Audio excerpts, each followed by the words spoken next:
sentimos familiarizados com algum espaço físico e cultural.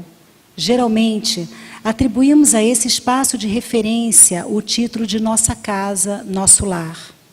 Quando esse espaço inclui o ambiente no qual moramos, trabalhamos e desfrutamos de nossas horas de lazer, costumamos identificá-lo como a nossa cidade. Embora pertencer a uma cidade possa parecer algo bastante trivial e comum a todos, a experiência nos mostra que nem todos desfrutam efetivamente do que poderíamos chamar de direito à cidade. Para melhor compreendermos a demanda pelo direito à cidade, proponho que tentemos responder a 3 questões. Qual é o conteúdo desse direito? A que tipo de direito ele pertence? E a quem atribuímos tal direito? A que conteúdo nos reportamos quando alegamos que alguém tem um direito à cidade? Dizemos que X tem direito à cidade quando reconhecemos que X tem direito a pertencer a um espaço físico e sociocultural em condições aceitáveis. A essas condições costumamos associar fatores de ordem material, como uma moradia segura, saneamento básico, água potável, alimentos saudáveis e um certo nível de salubridade. Liberdades, como a possibilidade de circular e expressar suas opiniões no âmbito do espaço em questão, e oportunidades, como a possibilidade de exercer atividades e ocupar cargos no referido espaço. A liberdade e oportunidade são geralmente atribuídos de forma genérica e abstrata aos que recebem o título de cidadãos. Os bens indicados nos primeiros itens são objetos de contínuas lutas políticas. Contudo, mesmo aqueles que pretendem negar o compromisso individual ou estatal com a satisfação em larga escala de tais condições, já não ousam negar o seu reconhecimento. Mais uma vez, temos então o endosso a condições materiais entendidas também como formas bastante genéricas e abstratas. Suspeito que, em ambos os casos, a abstração favoreça a não realização do direito à cidade e, mais especificamente, a negligência às demandas reais dos indivíduos que a habitam. A abstração reforça a invisibilidade de certos grupos e indivíduos. Quantos de nós saberia dizer, por exemplo, o nome do assessorista do edifício no qual trabalha, ou poderia reportar a idade aproximada do motorista de ônibus que nos transporta diariamente ao trabalho? Não é preciso responder, sabemos que praticamente nenhum de nós. Isso porque não vemos tais pessoas, elas fazem parte do nosso dia a dia, elas tornam possível o nosso dia a dia, mas são imperceptíveis, invisíveis, pelo menos enquanto tudo estiver funcionando. Percebemos a existência do assessorista caso o elevador pare de forma abrupta. Do mesmo modo, nos dirigimos ao motorista caso o ônibus não pare no ponto. Em outras palavras, tais indivíduos só passam a existir para nós quando, de alguma forma, interrompem o fluxo da nossa rotina. Não é a presença, mas a ausência dos mesmos que é percebida por nós. Em suma, há na cidade indivíduos que aparentemente desfrutam dessas condições abstratas de pertencimento, mas concretamente não existem, ou seja, suas demandas não são identificadas e, por conseguinte, contempladas por nós. Há, nesse sentido, um conteúdo velado na noção de direito à cidade que eu gostaria de destacar. Trata-se do reconhecimento de cada indivíduo enquanto indivíduo, em sua singularidade. O mesmo podemos reportar também a grupos. Indivíduos isolados estabelecem vínculos a partir de traços identitários que compartilham uns com os outros. Assim, são gerados grupos de identidades que precisam igualmente ser reconhecidos de acordo com as características que os identificam. Características étnicas, características de gênero, sexo, inclinações sexuais, religiões, classe social e etc., constituem algumas das formas de reunião de indivíduos em grupos que precisamos reconhecer para melhor valer o seu direito à cidade. Desta forma, chegamos à identificação de dois aspectos que compõem o debate da justiça no âmbito filosófico. Tradicionalmente, a justiça vem sendo tratada como uma questão de distribuição imparcial e igualitária de bens disponíveis. Contra esse ímpeto de dissolução das características particulares de cada indivíduo, em nome de uma justiça procedimental formal e um tratamento imparcial dos sujeitos da justiça, surge uma concepção de justiça voltada para o reconhecimento. Longe de separar esses dois aspectos da justiça, pretendo defender que a implementação concreta da justiça só é possível se focarmos nosso olhar em indivíduos concretos, com demandas específicas e urgentes.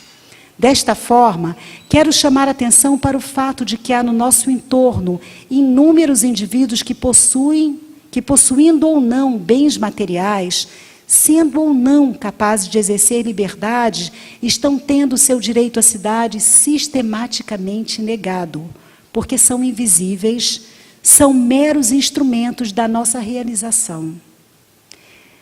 Nem mesmo sabemos o que para eles significa pertencer à cidade.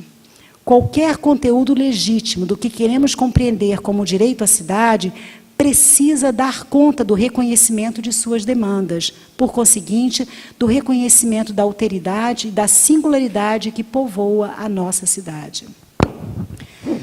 Ao tentarmos definir o conteúdo do direito à cidade, nos aproximamos de uma resposta à segunda questão.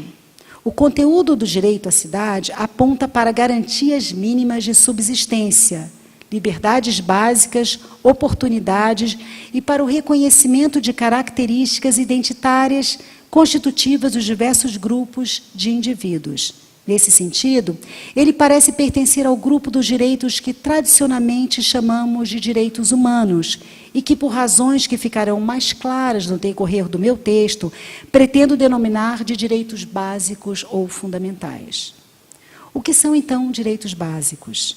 Dizemos que os direitos básicos são direitos comuns a todo e qualquer indivíduo, independentemente de sua inserção social, gênero, etnia e etc. Eles independem de acordos institucionais ou legais. Nesse sentido, podemos distingui-lo dos chamados direitos legais, ou seja, direitos estabelecidos da forma contractual pelos indivíduos e instituições de uma determinada nação e garantidos pelo aparato legal e pelo poder judiciário da nação. Direitos básicos podem e devem gerar direitos legais, mas sua origem ou existência parece independer do reconhecimento legal. O que exatamente isso significa? Isso quer dizer que os direitos básicos são direitos fundamentais que correspondem, em realidade, a demandas morais básicas. Ou seja, julgamos que o indivíduo só poderá desfrutar de uma vida minimamente realizada ou satisfatória se seus direitos básicos estão sendo, de alguma forma, respeitados. Tradicionalmente, foram elencados como direitos fundamentais o direito à vida, liberdade e à propriedade. Hoje, podemos facilmente incluir também o direito à segurança, à saúde e à educação. A lista de direitos básicos, contudo, não se encerra aí. Isso porque o que é definido como básico pode se modificar com o tempo e com o perfil de cada sociedade e cada indivíduo. O importante é saber que, se pudermos identificar algum elemento como parte essencial do que consideramos para uma vida digna, tais elementos deverão, então, ser garantidos para todo e qualquer indivíduo, e a garantia dos mesmos passará a integrar a nossa lista de direitos fundamentais. É nesse sentido que gostaria de definir o direito à cidade como um direito básico. A princípio, poderíamos pensar que o direito à cidade pertence aos indivíduos da espécie humana que habitam um determinado espaço geográfico-político. Seriam, assim, o equivalente aos direitos de um cidadão. Um cidadão é um indivíduo com status político e participação pública assegurada. Um cidadão é capaz de votar e, dessa forma, endossar ou vetar as normas que definem os contornos institucionais da nossa vida pública. É dessa forma que não apenas o direito à cidade, mas os direitos básicos, em geral, são pensados por vários autores.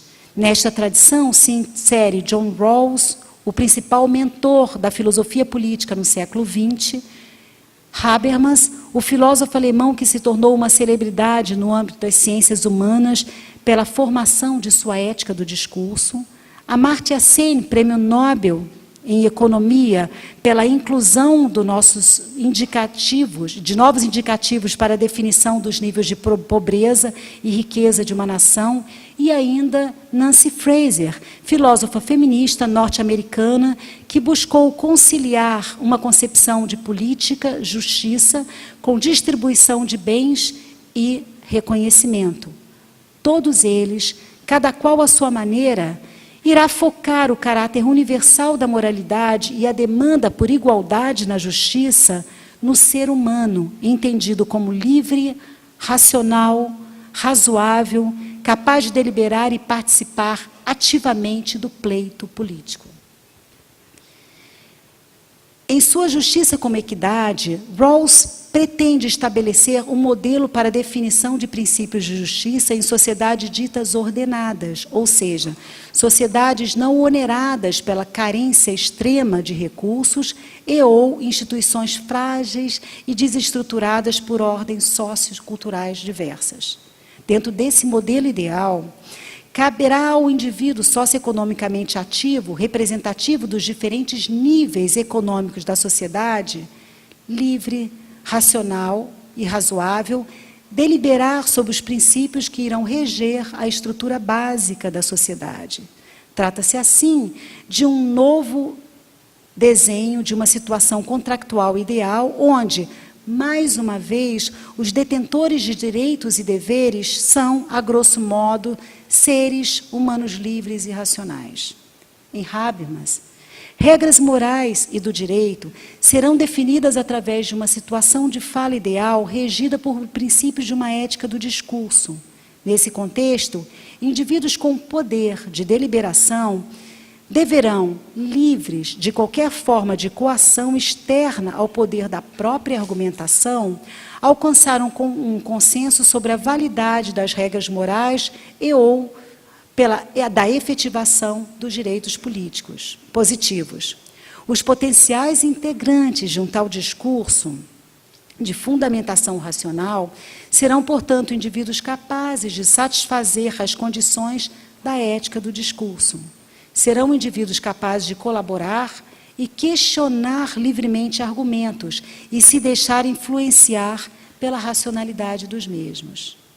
Sen, por sua vez, elege como foco uma perspectiva de justiça voltada para a liberdade de cada indivíduo escolher entre os pacotes de capacidades e ou funcionamentos e alternativas disponíveis, aquele que melhor for capaz de prover a sua realização enquanto agente. A essa liberdade, o autor dará o nome de capacitação. Dessa forma, Sen pretende criticar todas as perspectivas de justiça que, segundo ele, instrumentalizam a liberdade e adotá-la como foco da própria igualdade. Fraser, respondendo ao desafio de conciliar distribuição e reconhecimento em uma mesma concepção de justiça, irá defender como foco da justiça a paridade de participação política. A garantia de um status político igual requer condições mínimas de subsistência e a possibilidade de ser reconhecido como um igual, qualquer que seja o seu sexo, gênero, etnia, classe social e etc. Apesar dos esforços de Fraser para defender uma perspectiva mais inclusiva, não posso deixar de lembrar que a possibilidade de participação política permanece sendo um privilégio de um pequeno grupo de indivíduos, dentre eles os próprios seres humanos. A capacidade de participar do pleito político são, como nos casos anteriores, um atributo de indivíduos em certa medida livres e racionais. Apresentados de forma bastante sucinta, esses 4 modelos, gostaria de colocar a seguinte questão: por que a racionalidade e a liberdade devem ser elementos definidores dos indivíduos aos quais atribuímos direitos básicos? Por que deveríamos restringir uma demanda moral aos detentores de determinadas características, ou mesmo a indivíduos da espécie humana? Seres humanos, nada livres ou racionais, e animais não humanos partilham conosco a cidade e têm suas vidas debilitadas ou potencializadas de acordo com o modo como são tratados e dos bens que lhes são ofertados. Por que deveríamos excluí-los como objeto de nossa consideração moral? Vimos que o direito à cidade é um direito básico. Se concordamos que os direitos básicos correspondem a demandas morais e se aplicam aos indivíduos que fazem parte do nosso universo moral, será possível agora identificar novos detentores desse direito. Em primeiro lugar, poderíamos incluir seres ditos humanos, mas que não desfrutam dos nossos padrões de racionalidades e jamais serão capazes de se autodeterminar, ou seja, de realizar escolhas visando fins e metas previamente eleitos para a sua própria vida. Em segundo lugar, podemos incluir também animais não humanos que, conosco, evitam experiências dolorosas e buscam viver uma vida minimamente prazerosa.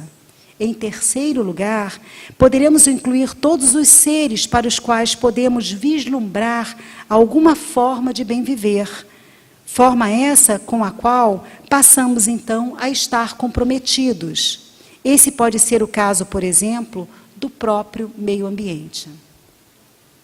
O reconhecimento de que todos esses seres possuem direitos, ainda que não possam ser reclamados publicamente, gera em nós um compromisso moral para com os mesmos. Gera o dever de garantir o mínimo necessário para que possam florescer. Gera, portanto, a necessidade de repensar a nossa própria forma de vida e torná-la mais compatível com a manutenção de uma qualidade de vida satisfatória para os demais indivíduos. Se os direitos básicos são aqueles que fornecem as condições para o exercício de uma vida satisfatória, então podemos dizer que o pacote tradicional de direitos humanos, que inclui a liberdade econômica e as liberdades políticas, o direito à propriedade e o simples direito à vida, já não parece fornecer uma lista suficiente e nem mesmo satisfatória de tais direitos. Não é suficiente porque para que alguns possam desfrutar de cada um dos direitos acima elencados, vários direitos de ordem socioeconômica são requeridos. Não é necessária, porque se admitimos que a nossa perspectiva moral inclui um número bem maior de indivíduos do que o grupo dos indivíduos capazes de desfrutar da liberdade, da propriedade e até mesmo de uma consciência elaborada acerca da própria vida, então teremos que descobrir o que é básico para esses indivíduos apontando para outros lugares. Básico pode significar aqui, por exemplo, desfrutar de uma vida o mais distante possível do sofrimento. O básico pode ser ainda ser reconhecido como pertencendo a um grupo e ser objeto de afeição alheia. Para sabermos o que é realmente básico, precisamos estar atento ao outro e ter uma escuta privilegiada de suas demandas. É nesse sentido que gostaria de chamar a atenção para políticas públicas que vão sendo aplicadas a favelas ocupações urbanas e outros espaços da nossa cidade que, segundo os nossos padrões, são identificados como econômica e socioculturalmente carentes.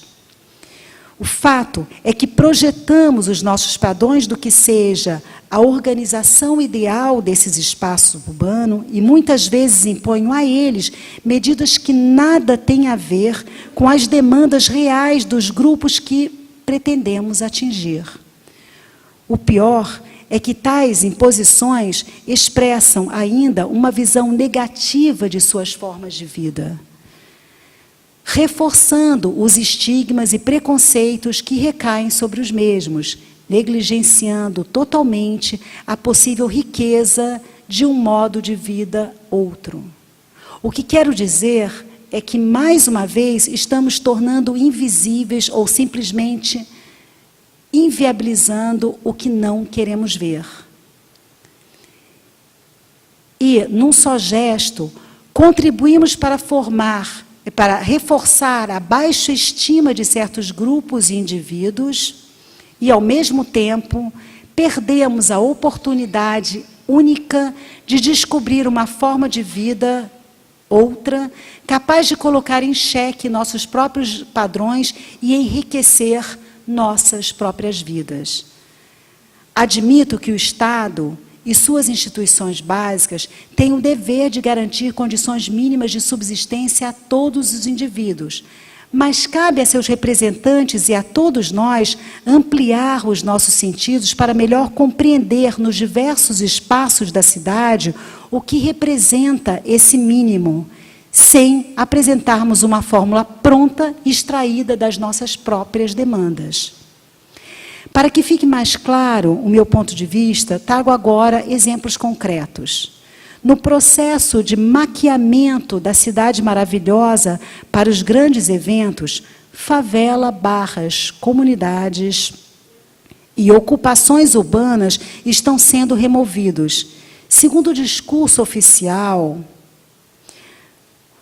seus habitantes receberão, em troca de suas precárias habitações, casas em áreas com saneamento básico adequado. Concedendo que realmente haja uma troca e que receberão algo, ou seja, é claro que eu não acredito que isso vai ser feito, mas vamos conceder, né? Vamos supor que isso tenha sido pensado dessa maneira, né? Resta nos perguntar se a troca será capaz de preservar os aspectos mais importantes da organização social dos indivíduos em questão.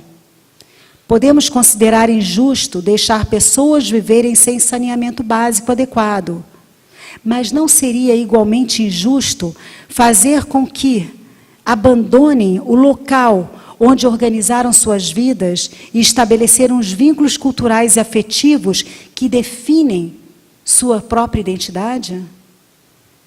Se queremos realmente dar a esses indivíduos condições mais adequadas de subsistência, por que não introduzir melhorias em suas moradias atuais? A resposta é simples, porque não queremos que continuem vivendo nestes locais. O discurso benevolente da preocupação com as más condições de vida cede imediatamente lugar a um discurso egoísta, voltado para o modo como nós queremos organizar a cidade em que vivemos, de forma a torná-la mais limpa, mais bela, mais segura, julgo, aos que, de alguma forma, julgo que os que pensam, quer dizer, mais bela, mais limpa e mais segura. Julgo que os que pensam assim perderam já muito a noção do que realmente importa. Em uma ocupação urbana, dezenas de famílias utilizam uma única cozinha coletiva. Reuniões semanais são realizadas para decisões coletivas sobre a administração de recursos e outros itens de organização interna que sejam pertinentes. Garanto a vocês, em todos os meus anos de UFRJ, de Universidade Federal do Rio de Janeiro, jamais presenciei um processo tão democrático e tão pouco egocêntrico. Poderia viver 1000 anos e não conseguiria imaginar eu e meus vizinhos fazendo uso de uma cozinha coletiva. Muitos podem pensar, a necessidade faz o hábito. Não creio que se trate disso, e não estou realizando uma ode à escassez de moradias. Apenas quero que percebam que há uma forma de vida menos individualista e uma visão de mundo menos mercantilista do que aquela com a qual nos acostumamos.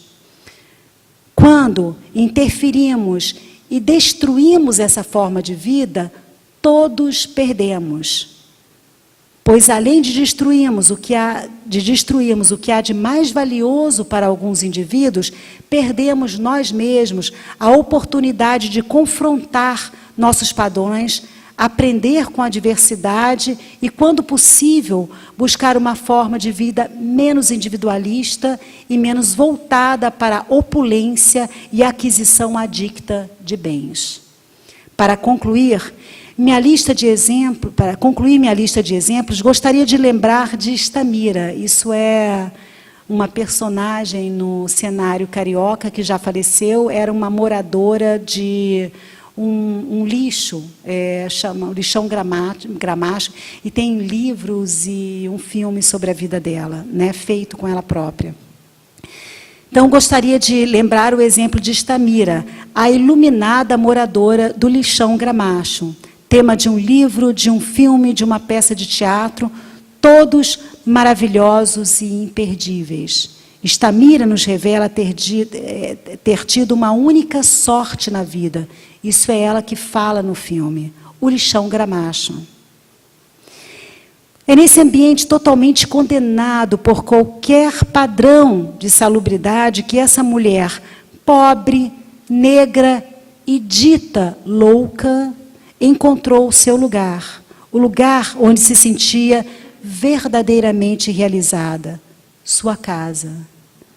É nesse lugar que ela critica ferozmente o valor que atribuímos a um pedaço de papel a que chamamos dinheiro e denuncia nossa falta de percepção das coisas que realmente importam. Foi ali, junto a cães e outros mendigos, que ela escolheu celebrar o seu Natal, Navidad, né? E que se sentiu em família. A fala de Estamira é impregnada de uma revolta e de uma indignação, mas nem sempre de tristeza. Estamira não lamenta as adversidades pelas quais passou. Ela acusa seus filhos, os médicos e a sociedade de não tê-la deixado viver. Sei que é difícil para pessoas tão cheias de verdades como nós aceitar uma revelação desse tipo. Contudo, respeitar cada indivíduo em sua singularidade exige tal esforço. E mais do que isso, exige que adotemos medidas diferenciadas, porém mais adequadas ao seu florescimento. Se quisermos acreditar que a nossa cidade é um bom lugar para se estar, precisamos lembrar que ela é uma construção. Os indivíduos que nela habitam não são forasteiros, que querendo macular esse espaço que escolhemos para viver. Eles são, como nós, parte desse espaço.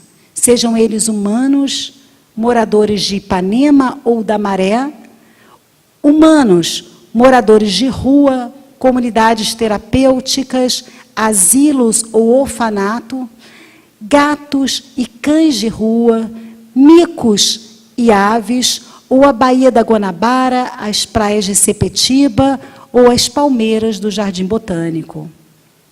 Teremos que estar atento ao leque quase infinito de demandas de seus integrantes para que a cidade possa florescer, cada qual a seu modo. E se ainda assim não tivermos conseguido fazer desta cidade, da cidade do Rio de Janeiro, um lugar melhor, o lugar com o qual sonhamos, teremos ao menos dado um passo a mais para torná-la um lugar melhor. Muito obrigada.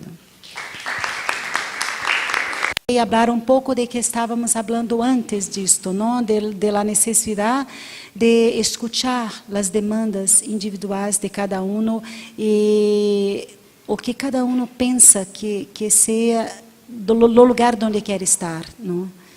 E a necessidade de nós outros que somos partes privilegiadas da sociedade de desenharmos melhor a cidade, tentando incorporar a demanda desses que conosco habitam na cidade, não? Se tem questões e partes que não compreenderam, vamos a passar não? Este micrófono. Yo tengo una pregunta y es que cuando hablan de la vida digna, o sea, esa concepción de vida digna que compone pues tener salud, vivienda y educación, no sé, me llamaba mucho la atención porque no conozco mucho de qué se está haciendo. No sé, en Colombia hay un problema muy grande de deserción escolar y también hay muy pocos jóvenes que llegan a la universidad y muchas veces los jóvenes lideran muchas ideas o también pueden ser voceros o pueden buscar esa conexión para generar más proyectos o para poder, tal vez guiar esas políticas públicas necesarias para atender las problemáticas. Entonces sí me gustaría saber aquí, primero me ponía a pensar en las favelas, no las conozco porque no tuvimos la oportunidad de ir, pero si hay colegios dentro de las favelas o les toca movilizarse mucho, desplazarse mucho, y sí, ¿cómo es la situación de los jóvenes en cuanto a la oportunidad? Yo sé que aquí la educación pues hay oportunidad de estudiar gratis, pero no sé cuántas de esas personas que se encuentran en esa situación realmente acceden a la educación, porque me parece que es un espacio donde ellos podrían también compartir sus problemáticas y generarse soluciones. Sí. Mira, nosotros tenemos educación básica gratis, sí, pero que pasa, cerca de las favelas, de las comunidades también hay escuelas, pero la evasión escolar es muy larga por varias razones, ¿no? Hay merienda en la escuela, pues que esto es una posibilidad de adentrar a educación, necesidades también nutricionales de los niños, pero muchas veces estos niños necesitan estar en la calle pidiendo plata por los papás o vendiendo dulces y cosas así, y por esto tampoco van a la escuela. Y además hay un intento de crear un perfil de la educación que es muy formal y muy alejado de estas realidades. E isso está cada vez mais forte nos últimos anos.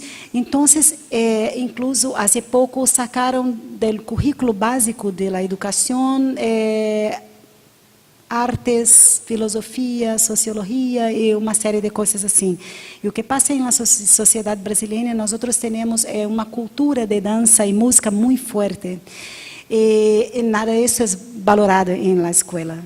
¿Sabes? Entonces hay mucha gente que no puede, por situaciones de carencia muy fundamental, muy básica, desenvolver un raciocinio cognitivo ideal, pero tiene mucho talento para las artes y esa gente no puede, no hay espacio para eso en la escuela. Eso es muy mal, ¿no? Es un proceso educacional que no está voltado para la situación de essa parte da população, sino para uma população que vai acessar a universidade depois, não? E, además, este ensino básico é muito mal.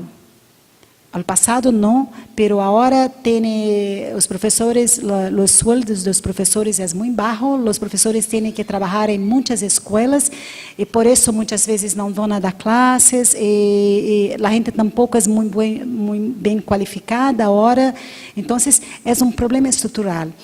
En Brasil ha hecho un investimento muy fuerte en la educación superior, las mejores universidades son las públicas, las gratis, pero a essas universidades só ascendem a gente da classe média alta, porque é muito difícil, as provas, os exames são muito difíceis e as escolas públicas muito malas. Então, há um círculo vicioso e eu penso que não há interesse em cambiar isto, não?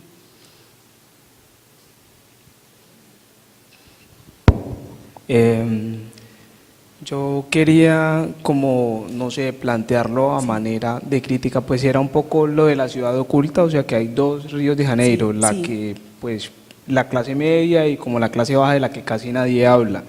Yo creo que en Colombia, en particular en Cali, es muy parecido, porque está también, pues, la Cali que puede, los que pueden ir a la universidad, los que pueden, no sé, gastar en viajes y un tipo de entretenimiento, no sé, un poco estable, y la Cali que le toca ir como, no sé, a ir a la salud, que es hecha como para los pobres, o sea, también se ve como esa bifurcación allí, y otra como, es que ahora se planteaba, por lo que alcancé a comprender, que se tiene que llegar como a unos niveles de vida digna, vivienda, educación, como aceptación en general, equitativa para todos, pero yo creo que eso debe ir acompañado como de unas políticas estatales que permitan que se llegue precisamente a esa igualdad real, porque como que pensar de entrada que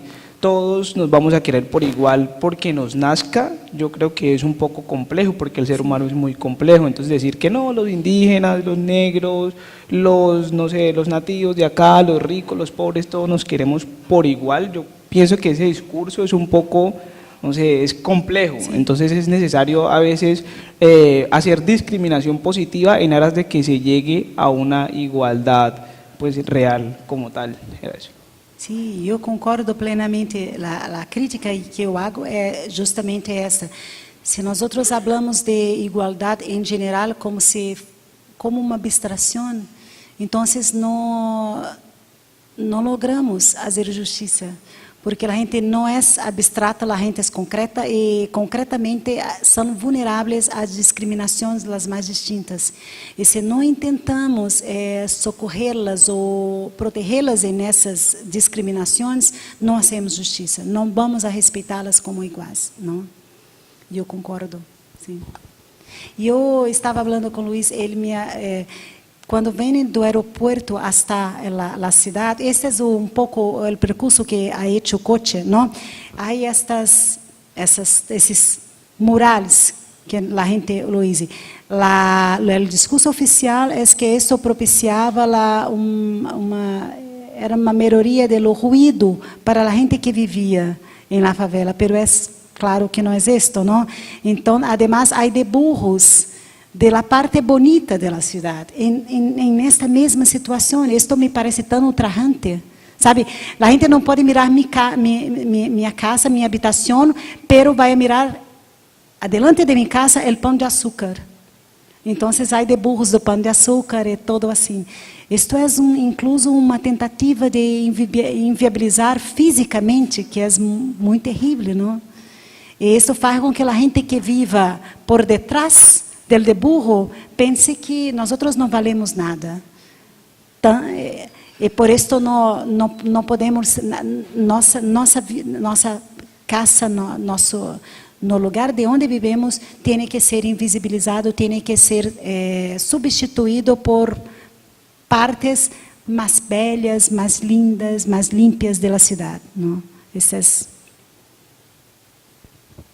Hola, buenos días. Mi pregunta va encaminada a si se han desarrollado políticas públicas en las favelas y en general en Río de Janeiro tendientes a reducir la tasa de homicidios en los últimos años? Y si es así, ¿cuál podría ser un ejemplo?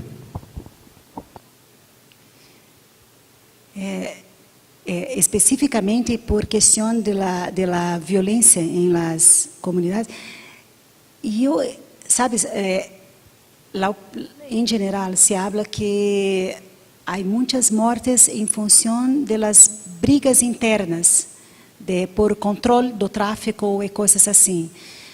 Pero é patente que há muitas mortes por conta da polícia também. Todas as vezes que a polícia entra em uma favela, ela muitas vezes sai atirando e há niños que morrem, há gente muito jovem que não tem nada a ver com tráfico que se vai pelo que se chama bala perdida, não? E a opinião pública é que muitas vezes isto não é tão malo porque a polícia tem que agir e coisas assim.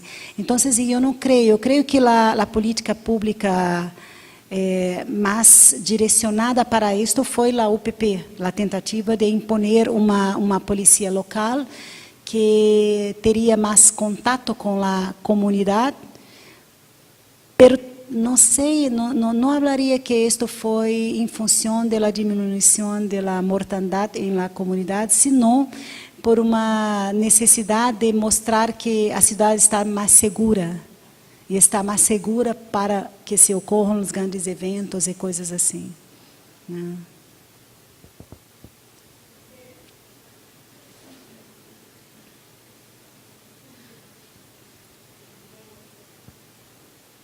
Yo tengo una pregunta también y es, se habla que hay una olla comunitaria en una de las favelas, ¿cierto? Sí.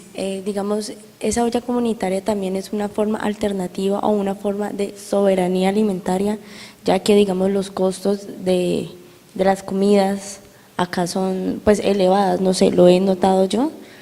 Eso es como una forma de organización y mostrar ellos que tienen esa soberanía sobre, digamos, la forma en la que se están alimentando, que es una alternativa podría ser, o una forma también de combatir un poco esa realidad que los tiene ahí, digamos, latentes.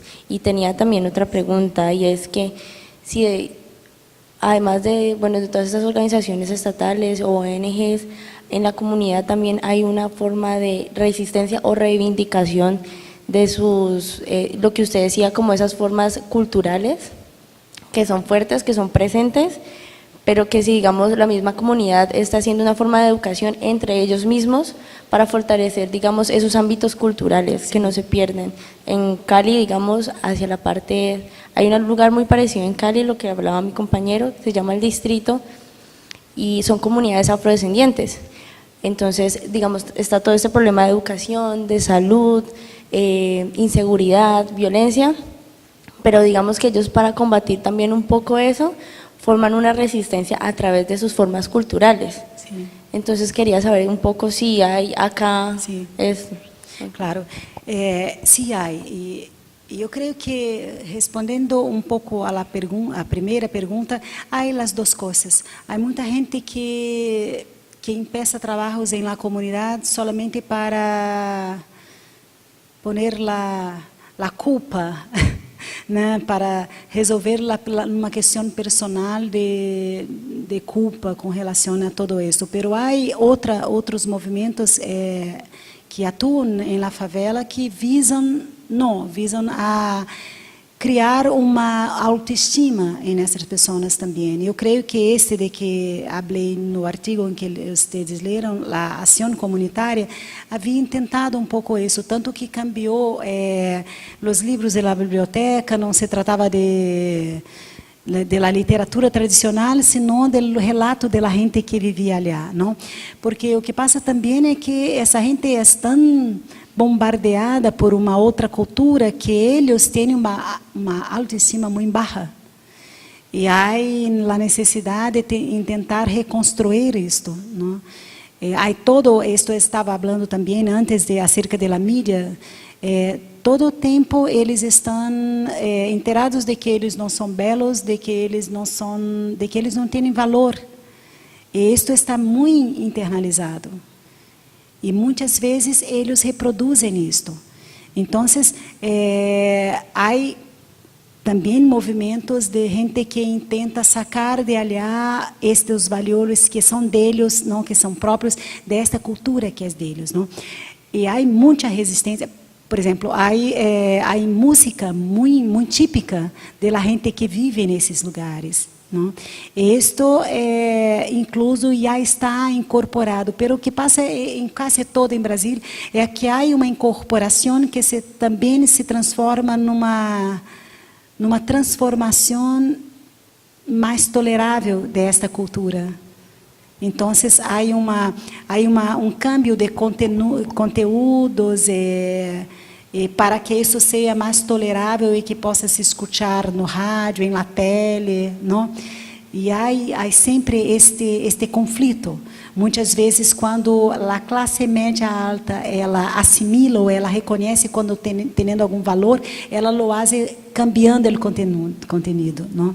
E essa resistência acaba se quedando solamente nesses sítios propriamente, não? Essa gente é muito criativa e muitas vezes é muito difícil dizer qual a motivação de certos projetos, pero em La Maré havia um corpo de baile muito bonito que se chamava o Balé da Maré, não?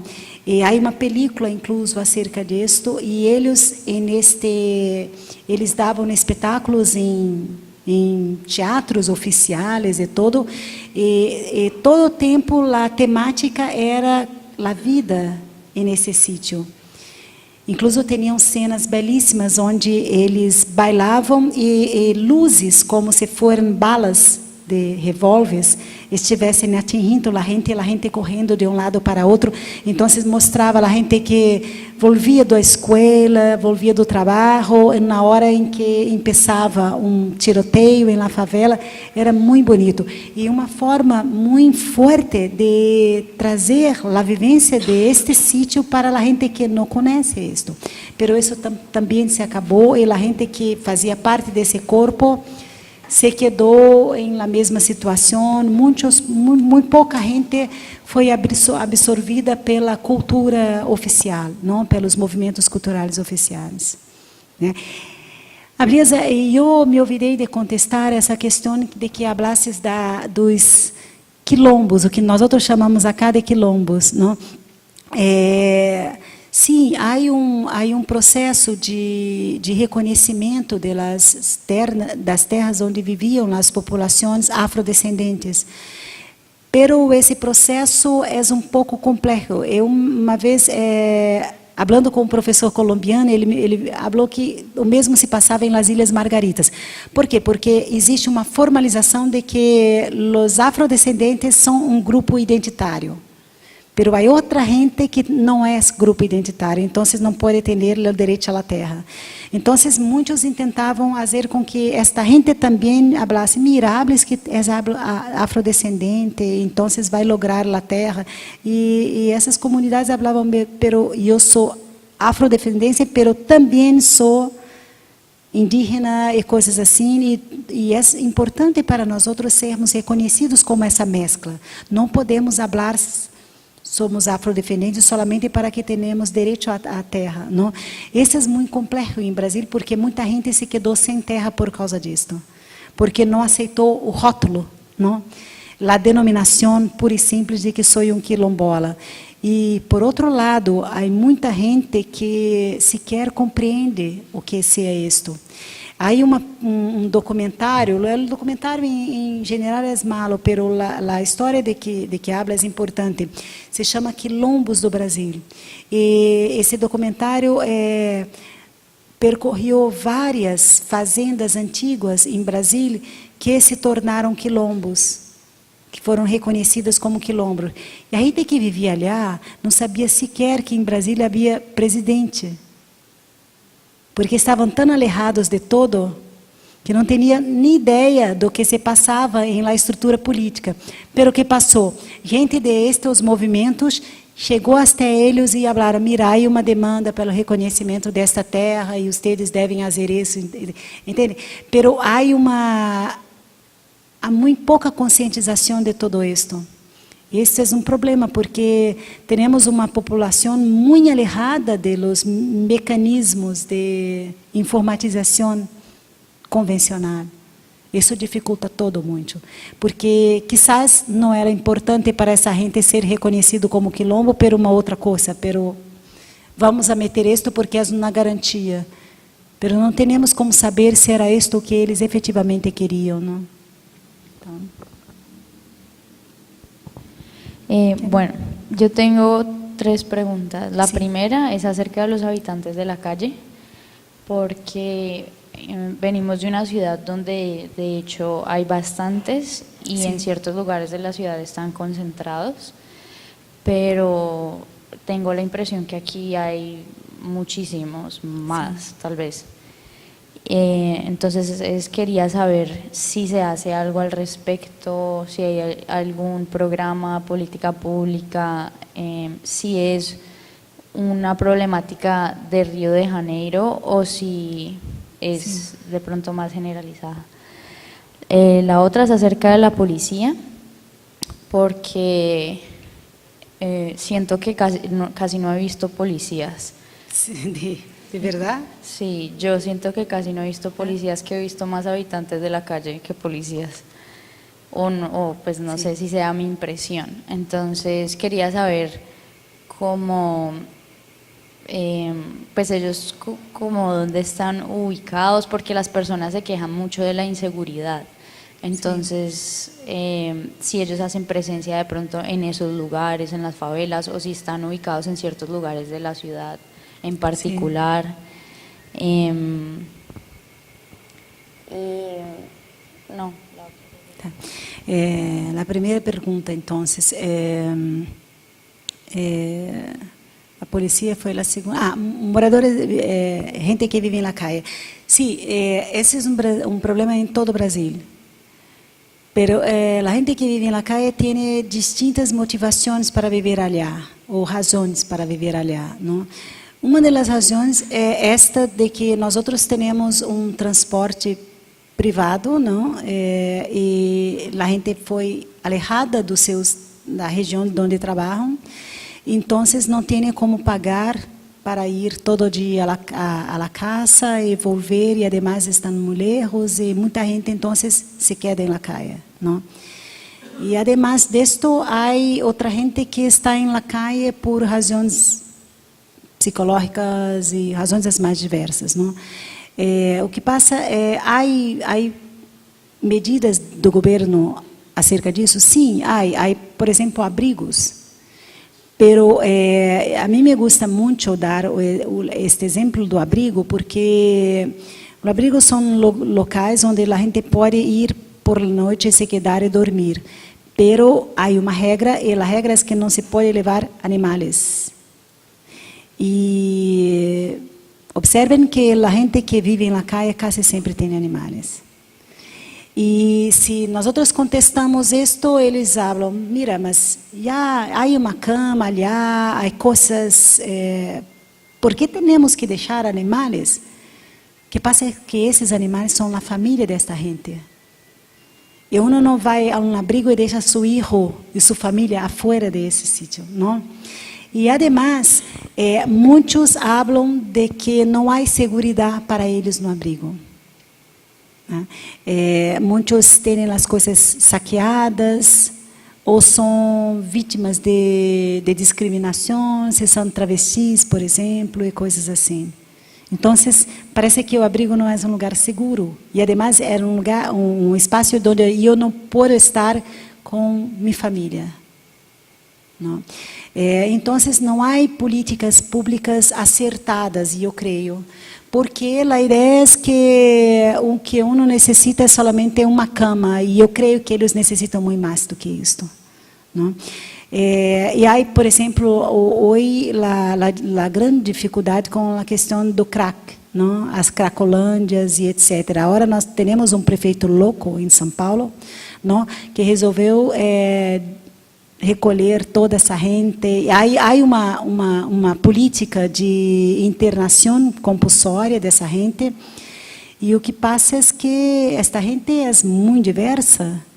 eles se involucraram com o crack por razões muito diversas. E muitos porque já estavam socioeconomicamente excluídos. Né? Então, é muito difícil adotar uma única política pública, como em geral se tenta fazer, para arreglar problemas tão diversos. A polícia, a ideia que eu tenho é que Rio está lleno de polícias, não? Pero não em las favelas, senão em Copacabana, Ipanema, em determinados sítios que quizás são os sítios onde estiveram vocês, porque são os sítios onde há mais turistas, não? E o que passa é que nós tememos as polícias. Não? Então, quando há muita polícia em um lugar, eu me alejo. Porque não creio que seja seguro estar em um sítio onde há muita polícia. E eu creio que há, incluso em la classe média, muita gente que suspeita um pouco da polícia e que se sente não mais segura por conta da polícia. Pero a ideia do governo é que necessitamos assegurar a gente que vive em determinados sítios. E são esses onde estão as polícias. A polícia não está na favela porque não interessa. A eles interessa que essa gente se mate allá por brigas de gangue, por disputa pelo tráfico e coisas assim. Né? A polícia só vai a uma comunidade em casos muito específicos. Né? Quando há uma demanda muito específica. Em geral, este grupo não interessa. Agora, eu não sei, quizás, de hecho, me parece que Colômbia há mais polícia, pero eu creio que em Colômbia quizás a gente se sente mais segura com a polícia, porque además, não, tampouco. Sim, a polícia em Brasil tem uma característica, os sueldos são muito baixos, eles vêm do mesmo segmento da população que eles vão massacrar, pero aunque sejam desse segmento, massacram. E eu creio que há um discurso muito ideológico de identificação equivocada dos reais inimigos. Não? Então, incluso nas últimas manifestações, eu pensei que a polícia não ia reacionar de forma agressiva, porque o governador já estava preso, não? Este que, de alguma forma, comandava e dava o prefeito e todos já estavam perseguidos e además estavam sem sueldos.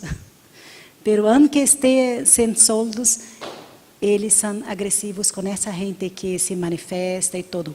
Eu creio que há quase que uma lavagem cerebral para que a gente mire em la direção equivocada de onde estão os inimigos, os problemas que eles necessitam enfrentar.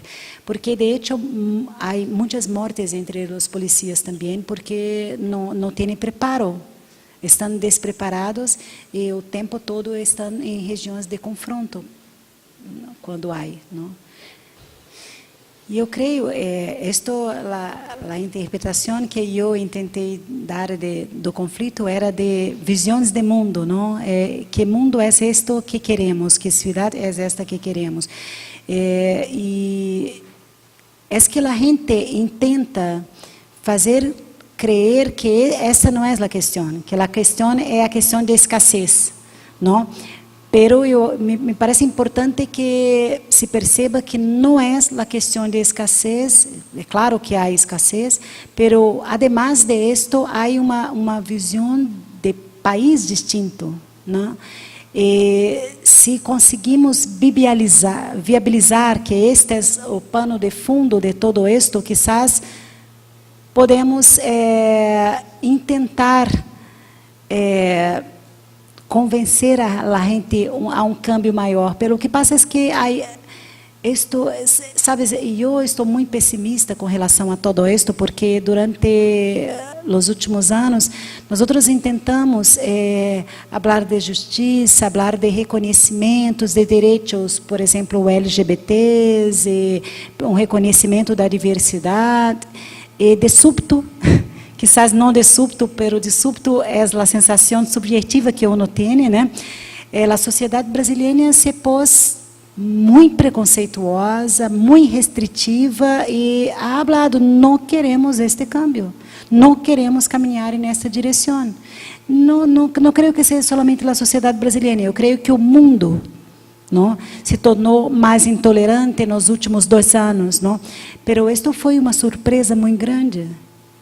Nós outros teníamos, por recomendação do Ministério da Educação, os chamados temas transversais.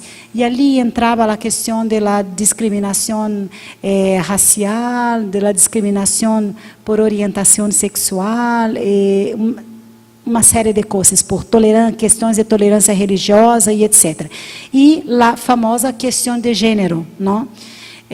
A discussão, quizás não seja importante classificar uno como homem ou mulher, né, feminino ou masculino, e etc.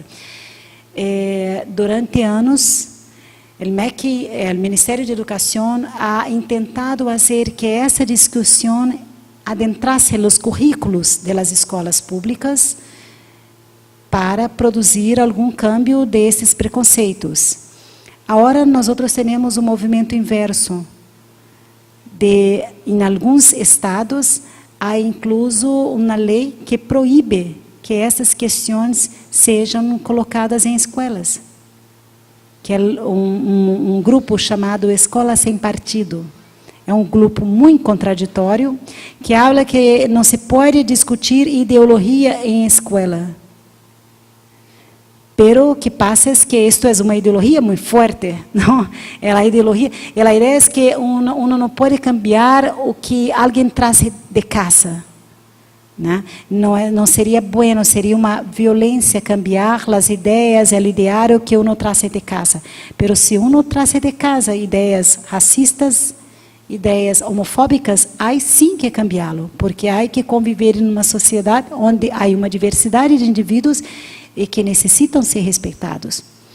E isto está nos últimos 2 anos, sendo algo muito forte. Nós outros temos um candidato à presidência da República que é um horror, que é um Hitler, algo assim, não?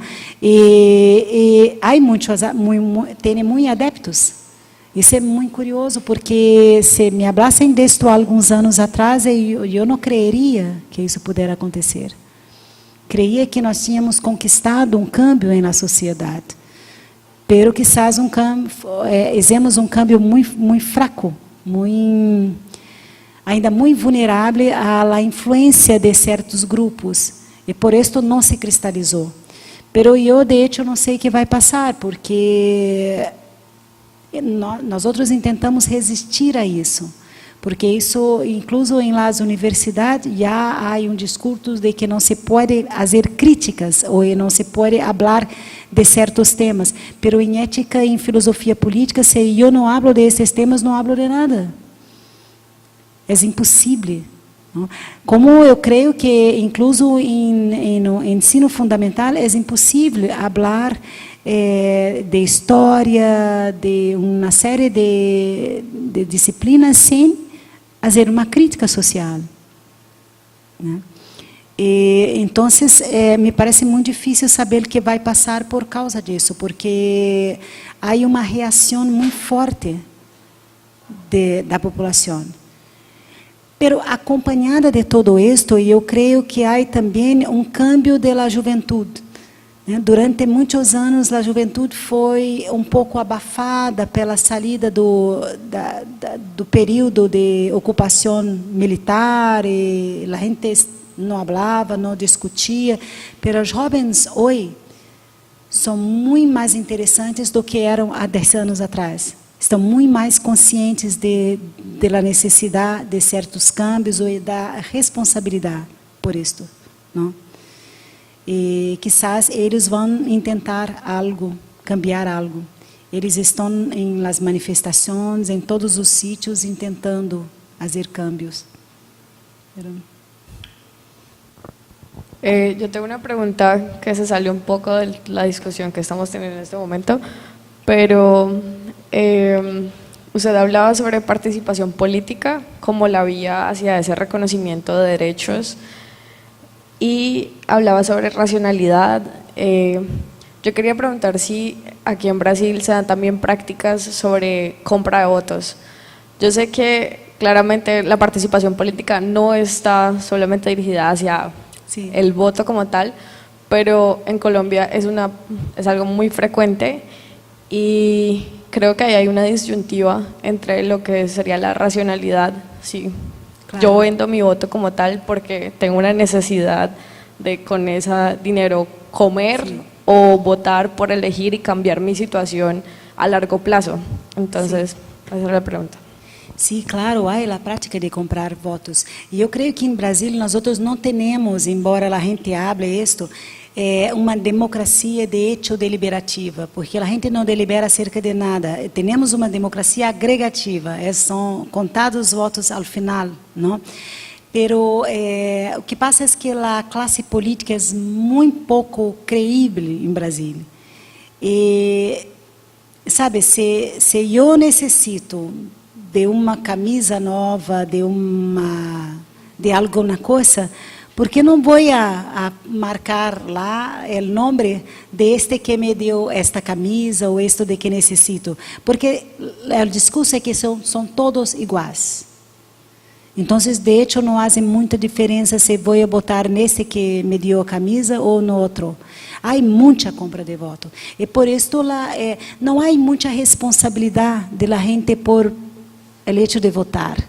E como o voto é obrigatório acá, então o que se passa é que é muito sencillo cooptar a gente com pouca coisa, com muito pouca coisa, né?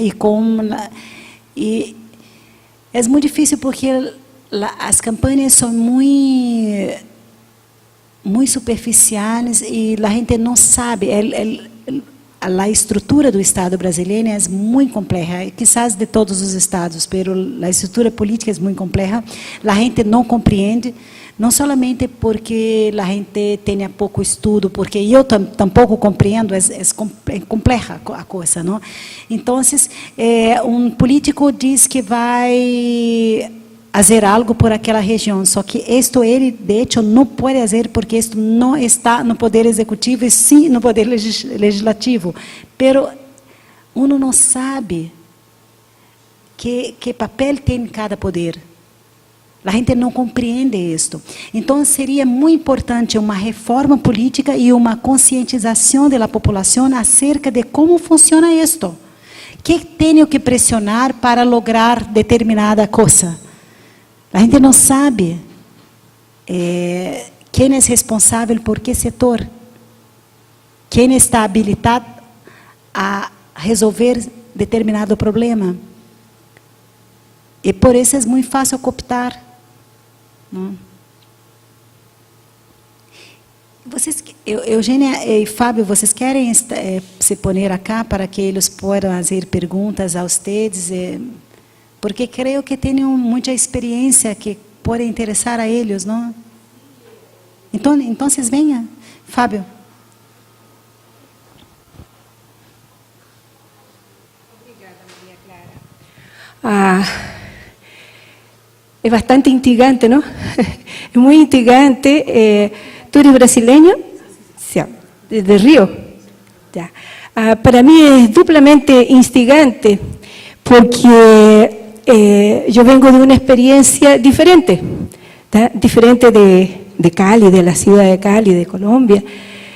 Y aquí es otra experiencia diferente porque yo soy de nacencia chilena. Entonces, lo que ustedes están colocando aquí me instiga terriblemente porque hay muchas cosas atrás de eso, ¿no? Y, a ver, la cuestión del derecho a la ciudad. Yo venía hablando con mi hijo, y ahora él me trajo corriendo, y me preguntó para dónde iba. Yo le dije, voy a escuchar una palestra de una profesora de filosofía del derecho que habla del derecho a la ciudad.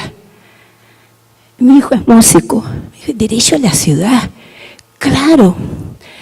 Entonces, y resulta que son jóvenes colombianos que están en esta palestra. Pucha, dijo, qué interesante.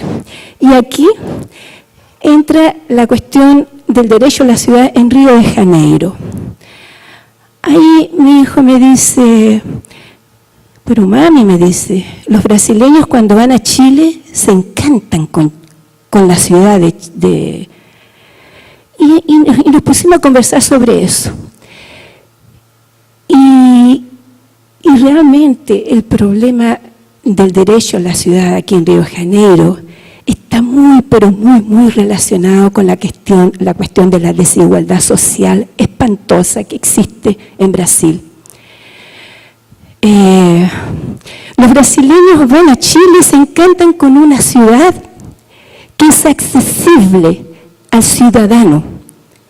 Los ciudadanos chilenos tienen acceso a la ciudad, usan la ciudad como deberíamos usar aquí Río de Janeiro. Y se encantan con una ciudad limpia, con una ciudad que tiene saneamiento básico. Pero, como se quedan tan pocos días, son 4 días, 5 días que van a pasear, no ven el fondo de la olla, ¿ya? Entonces, y ahí es que está la cuestión. Nosotros en este momento aquí en Brasil y en Río de Janeiro estamos sufriendo una serie de transformaciones políticas en relación a la previdencia social, a las leyes de trabajo, etcétera, que son exactamente las mismas leyes que fueron puestas en Chile en los años 70, gracias a una dictadura. La dictadura consiguió que se efectuasen cambios constitucionales terribles que acabaron con la población chilena.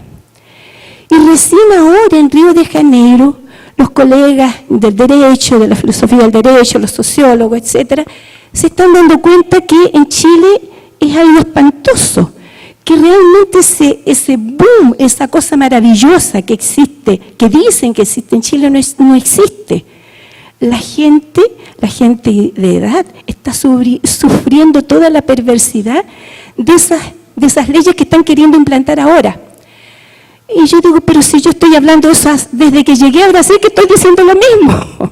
Entonces, y ahí, a raíz de toda esa conversación, veíamos con mi hijo de que a pesar de eso, en Chile la gente tiene derecho a la ciudad. Los animales, no sé si ustedes conocen Santiago, conoce Santiago. Ustedes andan en Santiago por la calle, que es lo que más la gente conoce, y cuando hay un perro en el suelo, la gente pasa por el lado. Y el perro está feliz de la vida, estirado en la avenida, la mejor avenida de Santiago, y nadie hace nada contra el perro. Aquí anda un perro en la calle, y el perro es pisoteado, golpeado y pateado por la propia gente, que también es pisoteada, golpeada y etcétera. Entonces, hay una cosa diferente, y pienso yo que se relaciona con las mentalidades de los diferentes estratos sociales y también con las fronteras tan distantes entre un estrato social y el otro. En Chile no existe esa frontera tan grande. Hay estratos sociales, pero las fronteras son pequeñas. No hay tanta desigualdad. Entonces, pienso yo que esa desigualdad que existe en Brasil es muy difícil de sobreponerla, porque precisa de un proceso de formación, de concientización, de empoderamiento, digamos, y más que eso, de concientización mismo, de un proceso de ganar la autoestima, de formar esa autoestimación personal, ¿ya? Y bueno, y ustedes colocan varias cosas, la policía. Yo pensé, pucha, en Chile cuando uno tiene un problema, corre detrás de un policial para pedir ayuda. Aquí cuando nosotros tenemos problemas, nos arrancamos de los policiales, corremos lejos de un policial, porque capaz que el policía nos asalte 3 veces más que un bandido. Es un poco esa la cuestión. No sé si tienen la misma impresión. Entonces, cuando ustedes hablan de la presencia de la policía en la calle para proteger a las personas, aquí realmente uno tiene unas dudas, ¿no? Si la policía está para proteger a las personas o a quién, ¿ya? ¿A quién? Ahora, lo que María Clara puso aquí y que ustedes de forma tan brillante trajeron a la luz, es justamente lo que usted dijo también, ese reconocimiento que las personas que trabajan, que estudian, que pesquisan, que investigan sobre esa cosa humana, ¿ya? Por ejemplo, fue aquí en Brasil donde yo vi las más lindas experiencias de vida comunitaria y continúo viendo. Es aquí en Brasil donde veo esa solidaridad, esa complicidad entre la gente que se protege entre sí misma, entre sus iguales. ¿Ya?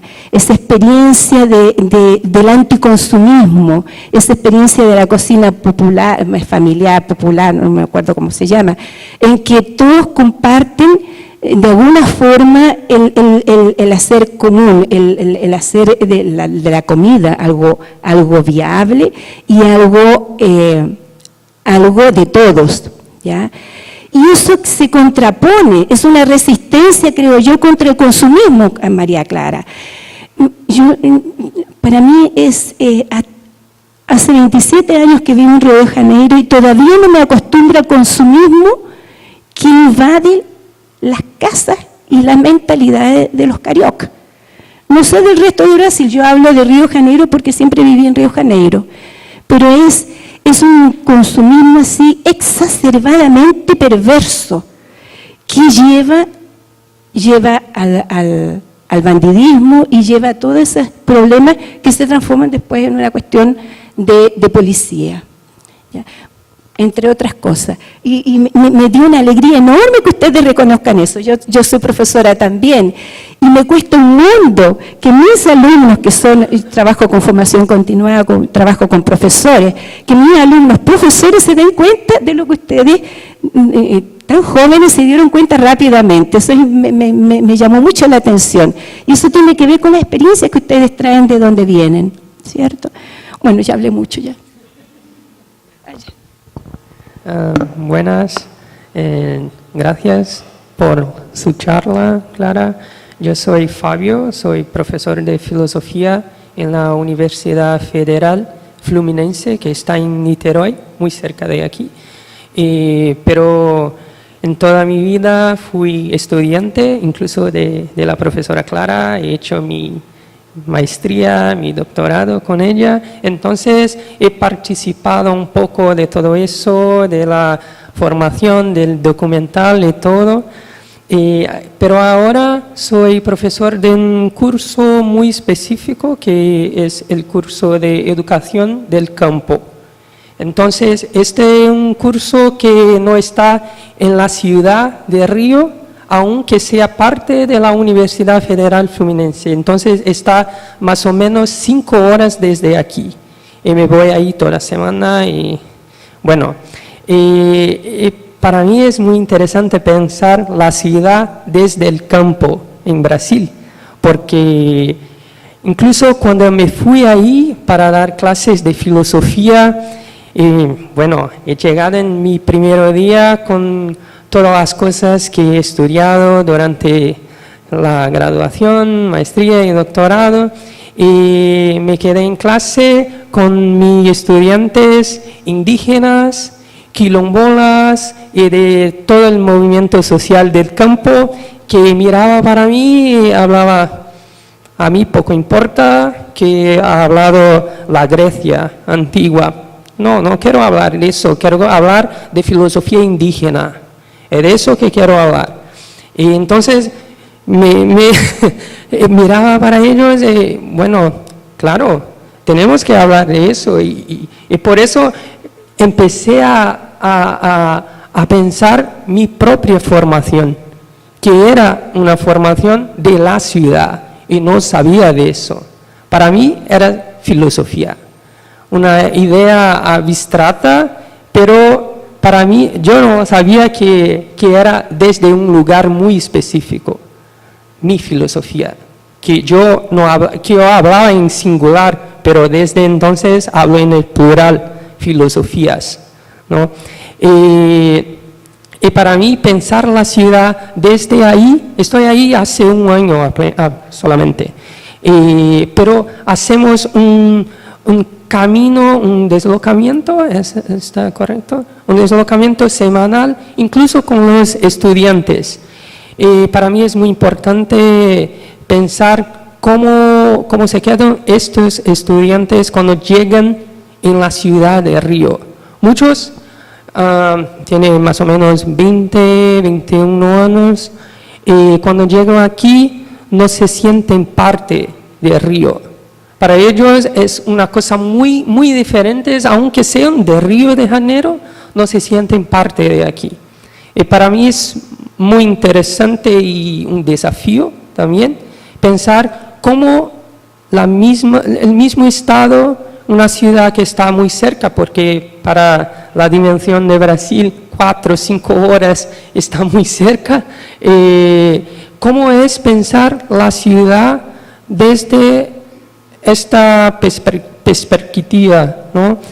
Que, bueno, incluso la división ciudad-campo ya está una cosa interesante para se pensar, ¿no?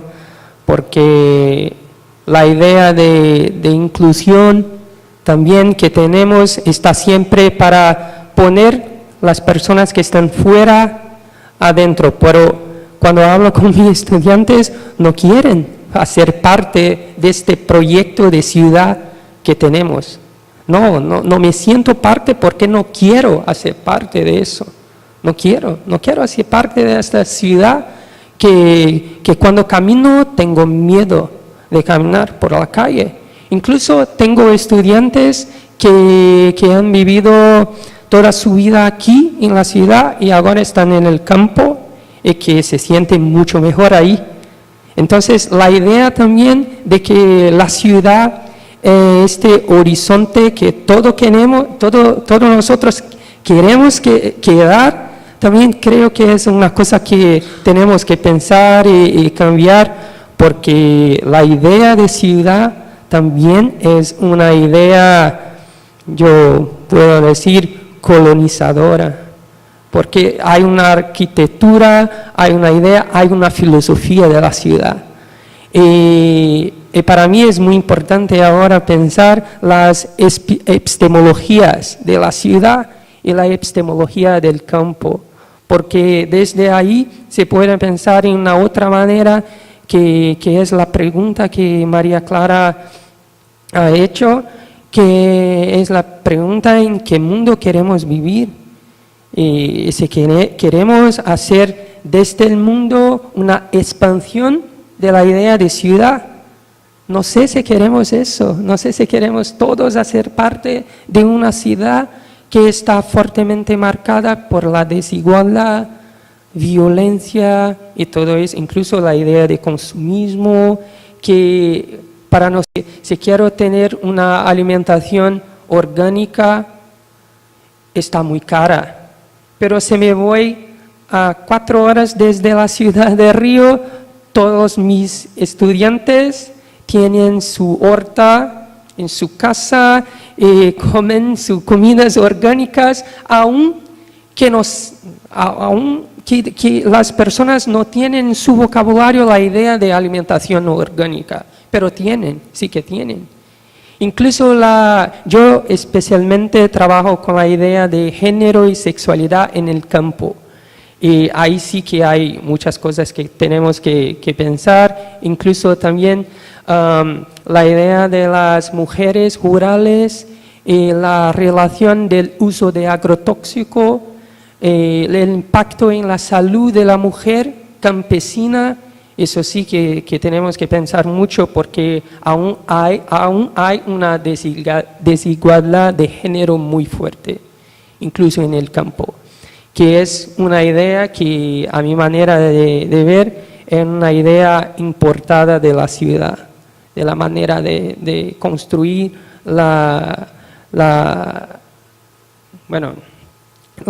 el espacio público y privado donde tiene que estar, y bueno, pero claro, eso para decir que para mí pensar la ciudad, y claro, tenemos que enfrentar todo eso, la idea de la policía que está desde el punto de vista del gobierno que es la seguridad, pero sabemos que está muy lejos de eso. La policía no es la seguridad, es la manutención de una idea de poder. Incluso quien puede caminar por la ciudad y quien no puede. Y estamos hablando de clase socioeconómica, pero no es solamente eso. Sabemos que, por ejemplo, si yo camino por la noche en la calle, es una cosa, si es una mujer, es otra cosa, aunque sea de clase media alta es otra cosa, si tengo la piel blanca es una cosa, si tengo la piel negra es otra cosa, y bueno, hay una serie de dimensiones políticas que hacen parte de la experimentación de la ciudad, ¿no? Y que, claro, podemos ver también la idea de experimentación del campo. Se puede ver muchas cosas, las relaciones están muy conectadas, aunque haya una división muy fuerte entre campo y ciudad. Bueno, esto solamente para decir que creo que pensar la ciudad es también asumir un punto de vista, una epistemología muy específica, y tenemos que llevar en cuenta eso, ¿no?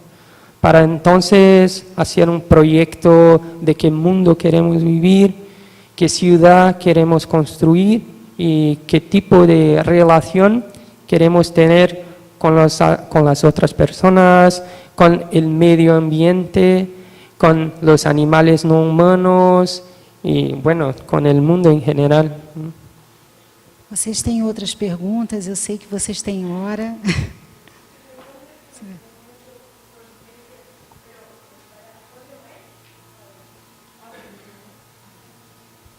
Es que me causaba curiosidad cuando decías que trabajabas allá hay universidad, el campo es muy grande, es pequeño, es que no entiendo. Porque en Colombia, las personas del campo para poder acceder a la educación casi siempre tienen que irse a la ciudad.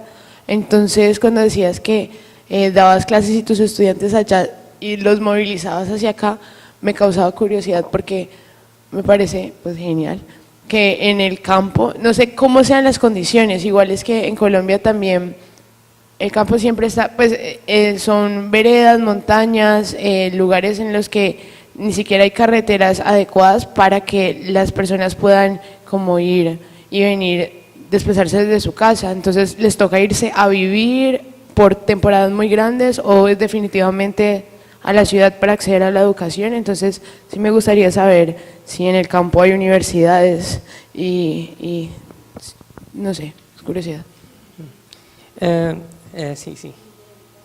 Sí. Creo que como ha dicho, la idea del campo creo que es muy distinta. Aunque estoy hablando del campo, la ciudad donde hay un instituto de la Universidad Federal no es exactamente un campo. Es el interior de la ciudad de Río, pero es una ciudad pequeña, pero una ciudad. Claro, el instituto está muy precario, incluso para cuando me voy toda semana ahí, la estrada, las vías están muy malas, muy malas, muy malas. Sí, sí, sí. Me voy por las montañas y todo. Está, bueno, está muy peligrosa incluso. Pero la idea de llevar la Universidad Federal a otros sitios donde no había es una cosa muy, muy reciente en Brasil. Cosa de 10 años para aquí. ¿Vale? Pero ahora, con todo el cambio político que María Clara ha hablado, las cosas van muy malas. Incluso hay una probabilidad muy fuerte de que este curso donde yo trabajo se cierre. Porque, claro, imagina, la gente que está ahí, que son indígenas, quilombolas y del movimiento social, tiene que tener una habitación adecuada, un restaurante universitario donde la comida sea barata, pero no tenemos nada de eso para ofrecerlos. Entonces la gente que viene no se puede mantener en la universidad, entonces se van y no vuelven. Y esto para el gobierno actual está muy bien, porque es una manera de decir, entonces no está funcionando, se cierre. La gente del interior del campo no quiere estudiar, van a decir eso. Porque no van a pensar la estructura que están ofreciendo a la gente del campo. Y claro, porque la gente no se puede quedar todo el día en la universidad porque no tienen dinero para quedar ahí, no hay comida, no hay agua. ¿Cómo la gente se puede quedar en una universidad todo el día sin agua? Entonces, claro, ¿quién puede quedar ahí? Y esto es un momento político importante porque estamos ahí resistiendo, claro, pero no sé hasta cuándo. No sé.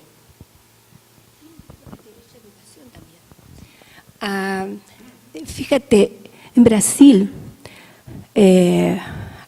cuando se empezó a abrir a la democracia, en los final de los años 80, una de las cuestiones más importantes que, en mi punto de vista personal, se conquistó fue el derecho a la educación.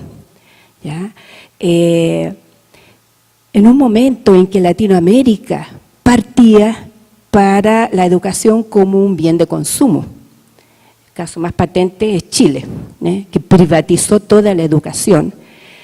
Y Brasil ha resistido así ardientemente para que la educación continúe siendo un derecho social.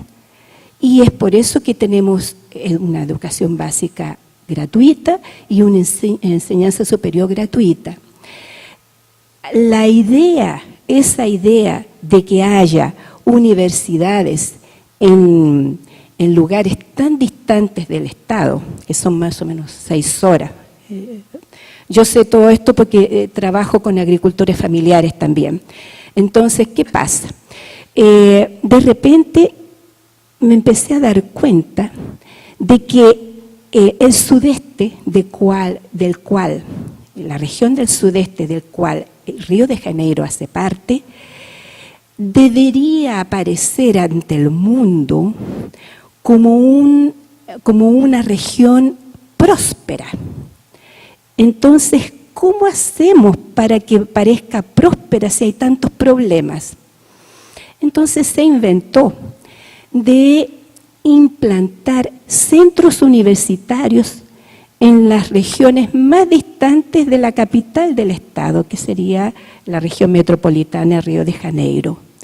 Entonces, hay algunos polos universitarios, digamos, en la frontera entre el estado de Río de Janeiro y el estado de Minas Gerais y del estado de Espíritu Santo, hay algunos polos universitarios. El hecho de haber esos polos universitarios trae algunas mejorías muy leves, pero algunas mejorías porque ahora en esos lugares hay enseñanza superior, hay universidades. Y eso aumenta, miren qué perverso esto, eso aumenta el índice, ¿cómo es?, del desenvolvimiento humano. El índice del desenvolvimiento humano, yo no me acuerdo cómo se habla en español, el desarrollo humano, exacto. Entonces, hay región, por ejemplo, toda esa parte que tú vas a dar clase es la región del noroeste fluminense. Son 13 municipios.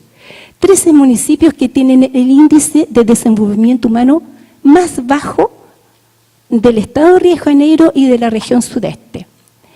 Equivalente a la Maré, equivalente a otra que me olvidé el nombre ahora.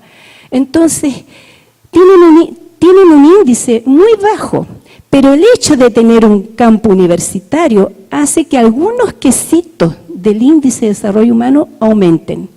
Entonces, de esa manera, en la economía internacional, el sudeste presenta un cuadro de desarrollo humano alto, equivalente a los países más desarrollados de Europa.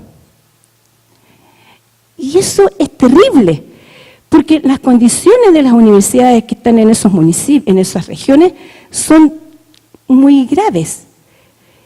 Mismo así, no es la mayoría de la población alrededor de ese lugar que va para la universidad. Son los estudiantes que no consiguieron entrar a la universidad aquí en Río de Janeiro, que viajan, se quedan toda la semana allá estudiando y vuelven para su casita aquí en Río de Janeiro. Es una perversidad.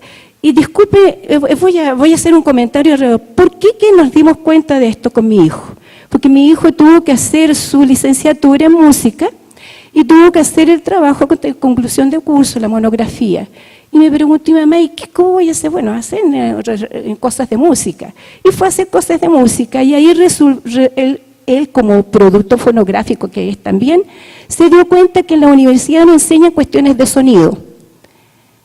Entonces, ¿pero cómo? No, ahí empezó a hacer su pesquisa, su investigación y se dio cuenta que en Río de Janeiro no enseñaban sonido, pero que en campos universitarios lejos de los grandes centros enseñan sonido. Entonces empezó a hacer una investigación y a partir de eso es que descubrimos esta cuestión del desarrollo humano, de cómo incide un campo universitario en las regiones longínquas, en las regiones lejanas, que son realmente regiones de nosotros en español diríamos de campo, ya de interior. Y son ciudades muy pequeñitas, pequeñas, típicamente interioranas, como sería cualquier ciudad chilena del interior o ciudad colombiana del interior, pero tiene un campo universitario.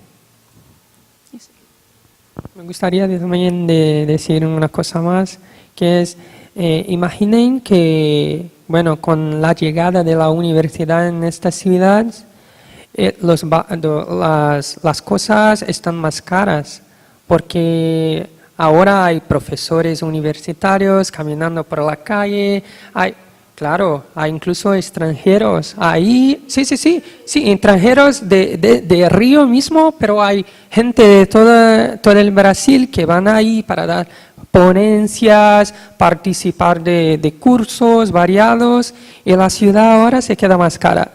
Y las personas que vivían allí se tienen que cambiar, porque ya no pueden vivir allí, porque no pueden quedar en una ciudad que ahora es más cara. Entonces, incluso se pone un conflicto que es la comunidad no recibe bien la universidad en su propia ciudad.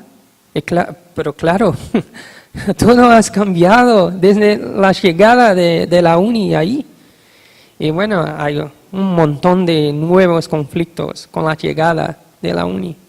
Incluso porque su familia no está en la uni, porque no se puede llegar. Bueno. Eu sei que vocês têm hora para terem que sair, então vou falar que estão invitados a volver quando queiram. Temos muito gosto em recebê-los.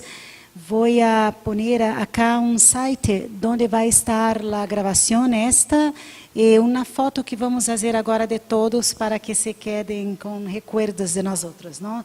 Então, o site é de projeto que eu coordeno chamado Núcleo de Inclusão Social.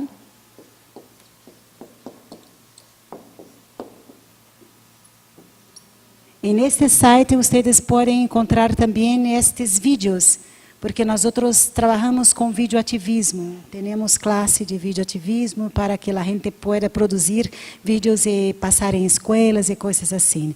Então, muitas graças. Quer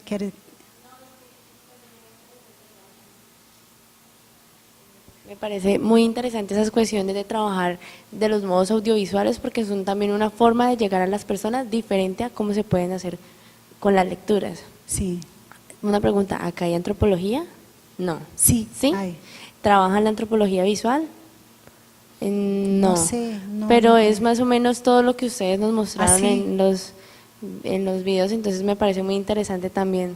Digamos, es como felicitarlos porque a través de los medios audiovisuales muchas Sí. veces se capta la atención de un público Claro. y no solo se tratan temas de formas autocontenidas solo para la academia, sino para mostrarle a las demás personas Sí.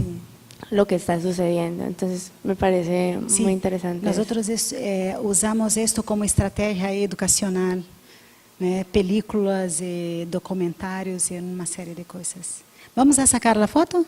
Vamos.